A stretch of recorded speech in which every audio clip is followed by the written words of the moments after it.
अस्सलाम वालेकुम मेरे प्यारे अज़ीज़ दोस्तों, बहनों और भाइयों। आज का जो टॉपिक है ये बहुत ही सेंसिटिव टॉपिक है। इसलिए भी सेंसिटिव है क्योंकि ये हमारे दीन का मेजर हिस्सा है, जिसे लोग स्किप कर जाते हैं, जिसे लोग नहीं बताते कि अगर हम ये बात बताएंगे तो हमारे बारे में लोग बुरा कॉन्सेप्ट वो पाल लेंगे, हमारे बारे में लोग बुरे कमेंट्स करेंगे। इसलिए लोग नहीं बताते, दूसरों तक को तो क्या अपने बच्चों को नहीं बताते। हालांकि ये हमारे दीन का बहुत ही सेंसिटिव टॉपिक है। इस पर कई अहादीस आई हैं, कई आयात आई हैं, ताकि एक डिसिप्लिन, लाइफ का डिसिप्लिन, एक शादीशुदा लाइफ का डिसिप्लिन अच्छा चले। तो मेरे प्यारे अजीज़ दोस्तों, बहनों और भाइयों, मैं जो अभी आप लोगों को वीडियो दिखाने लगा हूँ, ये एडवोकेट फैज़ हफिज़ुल्लाह ताला की है। मैं इनकी वीडियो इसलिए दिखाने वाला हूँ क्योंकि ये टॉपिक अगर मैं अपने मुंह से एक्सप्लेन करता तो, क्योंकि आप लोगों को पता है कि मैं ख़ुद भी एक टीचर हूँ, मैं स्टूडेंट्स को पढ़ाता हूँ, तो उन्होंने कहना था कि हमारे टीचर ये किस तरह की बातें कर रहे हैं। लेकिन ये टॉपिक बताना भी बहुत इंपॉर्टेंट है, सिखाना भी बहुत इंपॉर्टेंट है। कल को कोई बच्चे को मुश्किलात का सामना ना करना पड़े, कोई किसी किस्म का मसला ना आए, इसलिए ये टॉपिक कवर करना बहुत ज़रूरी था।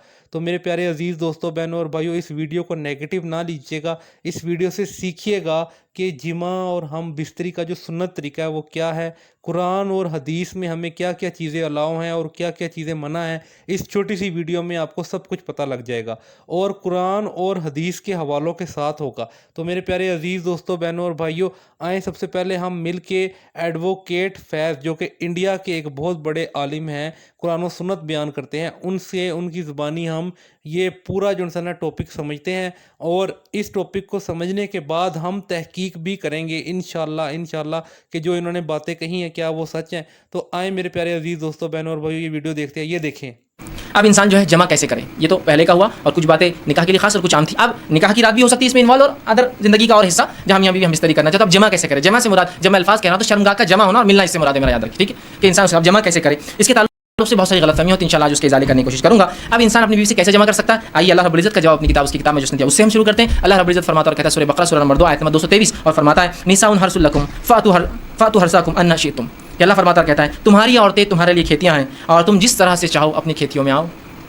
तुम्हारी औरतें तुम्हारे लिए खेतियां हैं, जैसा एक किसान अपने खेत में बीज डालता है ताकि उससे फसलें निकले, तो तुम्हारी बीवियां तुम्हारी औलादों की पैदा होने की वजह है ना, उसके बगैर कैसा होंगे। तो तुम जो है अल्लाह रब्बुल इज्जत फरमा रहा है कि तुम जो है फिर जहाँ से चाहो वहाँ से अपनी बीवियों में दाखिल हो, ठीक। अब इसके ताल्लुक से क्या वाक़या आता है, इसके शायन नुज़ूल में रख देता हूँ, तो वो पहली बात बिल्कुल इंशाअल्लाह जो आयत है वो वाज़ेह हो जाएंगे, क्लियर हो जाएंगे। आइए, जो है सही बुखारी की रिवायत है, जाबिर रज़ी अल्लाह अन्हु फरमाते और कहते हैं, यहूदी जो है ये बात कहा करते थे कि आदमी अगर अपनी बीवी से शर्मगाह में अगले हिस्से में जहाँ से औलाद पैदा होती है, ठीक है, वहाँ अगर हम बिस्तरी पीछे से खड़े रहकर करें, पीछे होकर करें बीवी के, समझ रहे हैं बात को, कि अपने बीवी से सही जगह, मतलब शर्मगाह का अगला हिस्सा, उसमें हम बिस्तरी करता है जहाँ से औलाद पैदा होती है, लेकिन पीछे से खड़े रहकर करता है, तो इससे औलाद भेंगी पैदा होती है, मतलब आंखें उसकी स्क्वीन जिसको कहते हैं, मतलब आँख ढलती हुई है, दोनों आँख ढलती हुई होती है, भांगा जिसको आम ज़बान में कहते हैं, ठीक है, भैंगा जिसको बोलते हैं, तो वैसा पैदा होता है। जब ये बात सहाबा तक पहुंची तो सहाबा ने रसूलुल्लाह सवाल किया, अल्लाह के रसूल, यहूदी कहते हैं कि ऐसा अगर करने से बच्चा भैंगा पैदा होता है, स्क्वींट होती है उसकी आंखें, ढलती हुई होती है, ख़राब होती है, दोनों बीच में आ जाती है। तो आप सल्लल्लाहु अलैहि वसल्लम ने उसके जवाब में अल्लाह रब्बुल इज्जत ने आयत नाजिल की। जब ये आयत नाजिल हुई तो आपने फरमाया और कहा आगे से या पीछे से, मगर मुकाम पैदाइश में।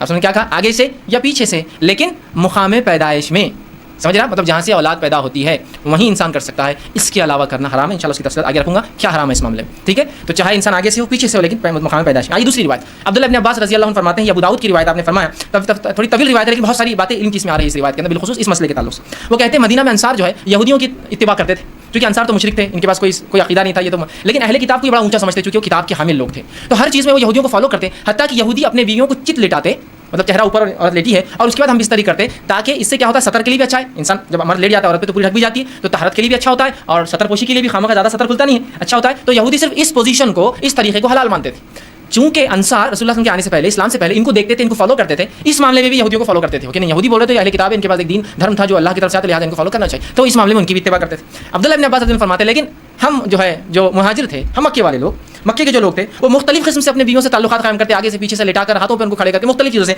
और जिन्स की जो है हम बिस्तरी की लज्जतें उठाया करते थे। लेकिन जब मुहाजिर मदीना पहुंचे और अंसारियों से निकाह शुरू किया, और जब एक मुहाजिर ने एक अंसारी औरत से निकाह किया, और निकाह करने के बाद जैसा उनका तरीका था कि वो मुख्तलिफ अंदाज से, मुख्तलिफ तरीकों से सही जगह बिस्तरी करते, मतलब शर्मगाह में, मतलब अगले हिस्से में करते, जब उसने डिमांड किया उस शख्स ने, तो उस अंसारिया ने कहा हम तो सिर्फ एक तरीका अपनाते, उस औरत ने, वो भी सहाबिया थी, वो है चित लेटना और तुम ऊपर से रहो। इसने कहा ऐसा क्यों, हम तो मुख्तलिफ चीज़ें करते हैं, जिसको आम ज़बान में आसन कहते हैं, لوگ بہرحال سمجھتے ہیں آسان کہتے ہیں اس کو، شاید سنسکرت کا لفظ ہے یہ ہندی کا لفظ ہے بہرحال. تو ہم تو مختلف کرتے ہیں، تو انہوں نے کہا نہیں میں تو یہ کرنے نہیں دوں گی. جھگڑا بڑھ گیا، اس نے کہا میں تو ایسے ہی کروں، اس نے کہا ہمارے پاس یہ طریقہ نہیں، اور بات رسول اکرم صلی اللہ علیہ وسلم پہنچ گئی، اور پھر یہ آیت نازل ہو گئی تمہاری بیویاں تمہاری کھیتی ہے، تم جہاں سے چاہو. مطلب جو مہاجر کر رہے تھے صحیح کر رہے تھے، مختلف پوزیشنز ہو سکتے ہیں لیکن اگلے حصے میں صرف پیدائش کے حصے میں انسان کر سکتا ہے. تو یہ روایت میں بہت ساری باتیں آ گئی اور بہت ساری باتوں کا جواز ہمیں مل گیا ہے. آگے آئیے. اب اس معاملے میں جو ہے انسان جمع جو کرے، ہم بستری کرے تو لیٹ کر سکتا ہے. لیٹنے میں جتنی پوزیشنز ہو سکتی ہے وہ استعمال کر سکتا ہے. شرط ایک ہی ہے، وہاں انسان اپنی شرمگاہ کو داخل کرے، عورت کی شرمگاہ میں جہاں سے اولاد پیدا ہوتی ہے، ٹھیک ہے، وہی ایک جگہ ہے. دوسرا بیٹھ کر سکتا ہے، جتنی پوزیشن ہو سکتی ہے اس کے لیے شریعت نے اس سے کوئی ممانعت کا اظہار نہیں کیا. لیکن سب سے بہترین پوزیشن اولاد کی پیدائش میں اور اس میں سازگار ہونے میں وہی ہے جو عورت کو لٹا کر کرے، اس لیے کہ اس میں سیدھا مرد کی شرمگاہ اوپر سے ہوتی ہے اور اولاد کی پیدائش کے چانسز زیادہ ہوتے ہیں اس معاملے میں. بہرحال ٹھیک. اس کے بعد بیٹھ کر جتنے طریقے ہو سکتے ہیں، جتنی پوزیشن ہو سکتی ہے، جس میں میں جو بتا رہا ہوں بات آپ سمجھ رہے ہیں کہ شرمگاہ مرد کی عورت سے ملے اور سامنے کے حصے میں آپ کے لیے جائز ہے. اسی طرح کھڑے رہ کر جو کچھ ہو سکتا ہے، اس میں کوئی ممانعت نہیں ہے. کراہت ہو سکتی ہے، ناپسندیدگی ہو سکتی ہے، لیکن ممانعت کسی میں بھی نہیں، حرمت کسی میں بھی نہیں. بیٹھ کر، لیٹ کر، کھڑے رہ کر کچھ بھی ہو سکتا ہے. ابھی بات کا ازالہ میں کر دوں، بہت سے لوگوں نے عجیب عجیب باتیں لکھ دی، اللہ ان پر رحم کرے، جس کی وجہ سے امت کو خامخواہ ایسی مشکلات اور تکلیفوں میں ڈالا جو شریعت میں نہیں دی.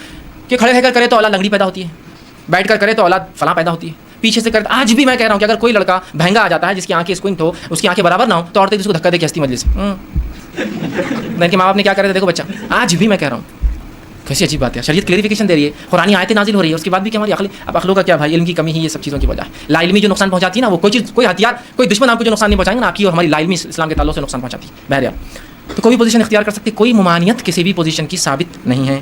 ٹھیک. اسی طرح سیکنڈ چیز، ہم بستری کے اندر بیوی کو. تو دیکھا میرے پیارے عزیز دوستوں، بہنوں اور بھائیوں، ایڈوکیٹ فیض نے جو قرآن کا حوالہ دیا نا، بہترین حوالہ ہے کہ تمہاری بیویاں تمہاری کھیتیاں ہیں. یہ چیز واقعی جب میں نے تحقیق کی تو یہ سورہ بقرہ میں موجود ملی مجھے. تو میرے پیارے عزیز دوستوں، بہنوں اور بھائیوں، برے کمنٹ کرنے سے پہلے آپ یہ چیز ضرور دیکھ لیجئے گا کہ یہ فرض آپ کے والد صاحب کا تھا آپ کو سمجھانا، لیکن وہ ڈر کے مارے، شرم کے مارے آپ کو نہیں سمجھا سکے.